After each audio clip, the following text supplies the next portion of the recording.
welcome back to my channel. Today I'm going to be talking about my most used brushes. So, of course, makeup's really important, what you're applying to your face, but it's also really important to have good tools to apply them with. So, I'm going to go through my most favorite brushes and let's go ahead and jump in. And by the way, it's really important to wash your brushes. I deep clean my brushes probably every 2 to 3 weeks. And they get their little bath time. So if you guys are interested in seeing how I clean my brushes, just leave it in the comments below and I'd be more than happy to do a tutorial. But it's really, really important to clean your brushes because you don't want to be going and putting bacteria back all over your face. So we'll just leave it at that and we'll move on. Okay, so the first thing I want to talk about isn't necessarily a brush, but it's one of my most used products and my favorite product. Before I first got this, I heard everybody talking about it and they were like, oh, you have to get a beauty blender, and I was like, nah, it's just a sponge. But it's actually a lot more than a sponge. It is a little, looks like this. This is one that hasn't been used because honestly I don't want to show you guys my used one because it looks disgusting. But anyways, it's really small, and what you do is you wet this underwater and it expands. Now what I do, I use it for 2 different things. I use it for foundation and then I also use it for concealer. So I get it wet and then I squeeze out all the water and I go in, I put a couple drops of foundation on my face and then I'll go in and literally just tap it on my face. And then what I do is whenever it's time for my concealer, I go in with this pointed in right here, and it's really great to get up under the eyes. And one thing is, this thing doesn't really soak up your foundation. It really sits on the top of the sponge, so that way you're not wasting a whole lot of product, and it's reusable. So it's not like those sponges that you can buy at the drugstore and then you use them a couple times and you just have to chuck them out, because those to me are a waste of money. So you do have to clean it, so make sure that you're not using it like for a month and not cleaning it, because then it's going to be disgusting.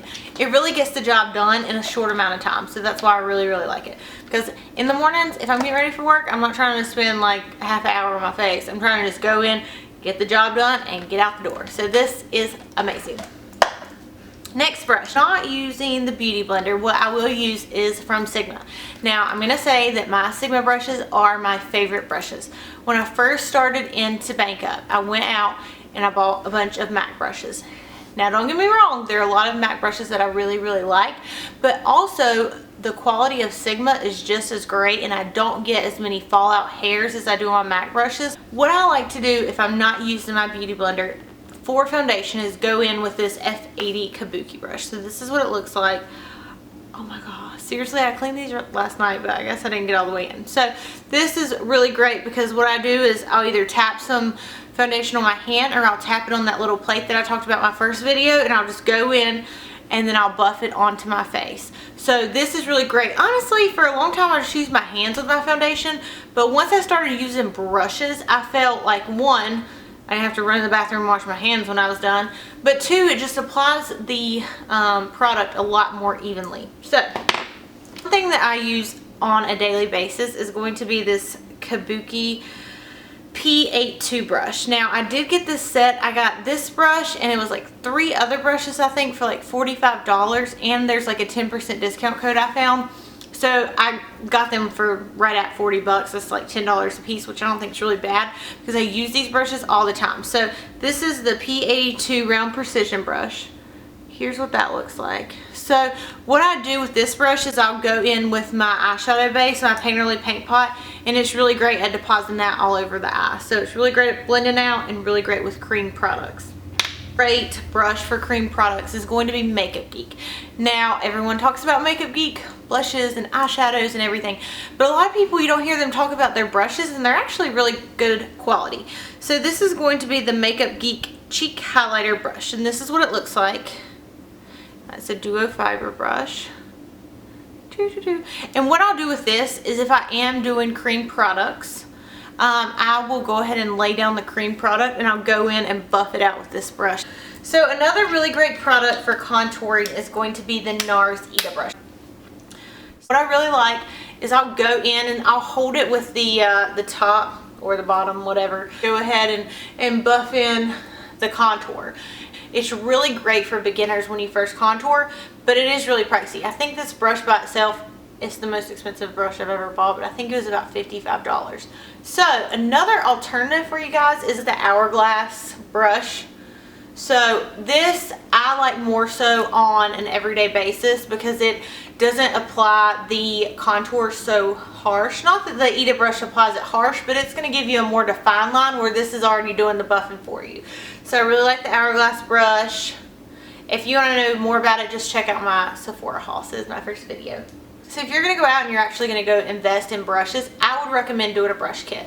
So I have ordered 2 brush kits with Sigma, and they all had different items in them, but it gives you more bang for your buck. So if you are going down that route, I would suggest looking at the brush kit. So this is going to be the Tapered Highlighter F35 brush, and here's what it looks like.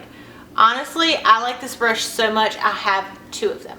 And the reason why is because I use them for 2 different things. One, yes, it's a tapered highlighter brush, so I use it after I get done with my blush to really go in and get the highlighter applied over top of my blush. Also use it for, and the reason I bought a separate one is because I know that I'm really awful at like cleaning my brushes every day, so I didn't want to go like this and be applying straight glitter underneath my eyes. And this is going to be the 187 brush.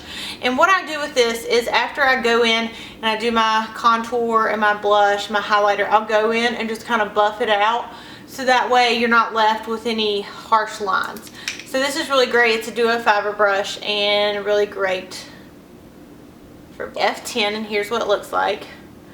And just really simple. It's great to apply your blush. That's all you need to know. So first brushes I ever got, and one of my favorite brushes is from MAC, and it's the MAC 217 brush. So I remember going into MAC, and one of the guys helped me there. His name was James, so if he ever watches this, hey James. And he was like, girl, if you have the 217 you can do anything. And I was like, what?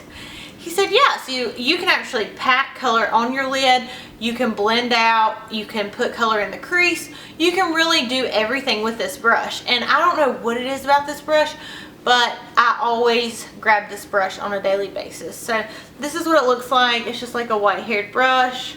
And what I normally use it for is just to go in and put down my crease color. E40 Tapered Blending. And here's what it looks like. Hopefully you guys can see that. So here's kind of the order I go in with. I'll start with this E40 brush and I'll lay down my base color. So that's going to be Peach Smoothie, normally by Makeup Geek, because that's my favorite like transition color. So I'll go in, apply that, buff it out, and then I'll go in with the 217 brush and I'll apply that in my crease. Then I'll want to pack on a lid color. Now, I haven't found another brush that packs on lid colors quite like the 242 brush by MAC. Here's what it looks like. Let's see if you guys can. I wonder if I zoom you in if that would work. There we go. So here's what this brush looks like. I really like that brush. It is really similar to the MAC 217. I like them both. I feel like this one's a lot more dense than the MAC 217, and it really just depends on what kind of mood I am. Normally I prefer the 217 over this brush, but it doesn't mean that I don't still use this brush. And here's what it looks like. It's just another white haired brush. Let me see if I can zoom back in. Yeah.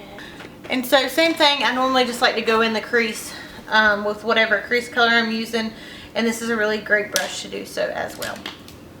Kind of like lay everything I've already used to the side so that way I'm not like, oh, and here's this other brush, and then I've already like talked about it. Okay, so the 2 brushes that I use for my eyebrows are going to be the MAC 263. See, the numbers are kind of wore off. The 263 and the MAC Spoolie brush. I don't know what the numbers are. They've worn off. But here's what they look like. So honestly, my zoom ins on this is kind of sucking, but what I'll do is I'll go in and apply the product for my brows. I'm planning on doing a brow tutorial, so you guys just stay tuned. But I'll apply the product to my brow with that brush, and then I'll just go in with the spoolie brush and I'll just spoolie them out. Honestly, I don't think that there's like, oh my gosh, the perfect spoolie brush, but I do think that you need one. You honestly can probably go to Eckerd. Why do I say Eckerd? I know it's Rite Aid, but I just can't move past it. I always say Eckerd. So you can probably just go to Eckerd and pick up just one of these brushes to just comb out your brows, because that's all it's really used for. And it's a pain in the butt to clean. I prefer to do gel eyeliner, and I like to get that nice little wing. And I've used so many brushes to do my wing, and all of them sucked until I found this one. And honestly, it changed my wing game. I'm just gonna be real with you. I don't know what it is about this little brush. It is perfect. So it is the EO6. Of course, I already know what it is because it's my favorite. But it's just this little teeny tiny, do you see that? I mean, you can't even see it because it's so small. So it's just this really small little angle brush, and you can really just get up in there and just do little small strokes, because I don't know about you, but sometimes when I do my winged eyeliner, I'll go in, I'll do one side, I'll get to the other side will be a little bit bigger. So I'll go to this side, and then this side will be a little bit bigger, and so I'll go to this side, and this, and then you get the drill. I look like a freaking panda. Okay, that's just what happens. So that eyeliner brush saved my life. Go get it. If you take one brush away from this little video, the EO6 winged liner brush, it is thebomb.com. Seriously, that's all I have to say. Alright, so the last two brushes are the brushes that I use underneath my eye. So what I'll do is, after I finish my eyeshadow, I will go in with a flat definer brush. It's the E15 by Sigma. This brush. So I'll get right up underneath my eye, and I'll tight line with a shadow. And then I'll go in with E30. So this is what it looks like. It's really great at packing on color. Today, actually, I packed on my little inner corner highlight with this. So those are all my favorite brushes. I hope you enjoyed it. My camera is about to die. So until next time, thank you guys so much for watching, and I'll see you again soon.